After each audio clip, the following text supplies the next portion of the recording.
বন্ধুরা, জসিম ভাই কিন্তু মারাত্মক গিয়েছেন, আর অবশ্যই এটা আপনারা কমেন্টে জানাবেন আর চ্যানেলটাকে সাবস্ক্রাইব করবেন অবশ্যই।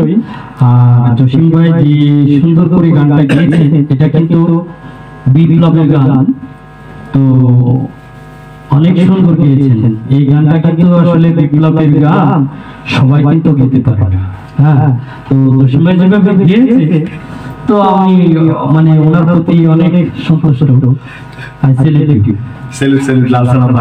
আসলে রাকিব ভাই যখন একটু বেশি বলতে চাই আমি বুঝি বা ভালোবাসা তো তাই আসলে হঠাৎ করে তো শুনতে আমি হয়েছিলাম, শুনতেই কি মনে থাকে কিনা এত কষ্টের একটি কারণ, সেটা হচ্ছে রাকিব ভাই চ্যানেলে লাইক কমেন্ট সাবস্ক্রাইব করে অবশ্যই বন্ধুদের পাশে থাকবে এবং কমেন্ট করে অবশ্যই জানাবেন আজকে কেমন হচ্ছে আমাদের। ধন্যবাদ।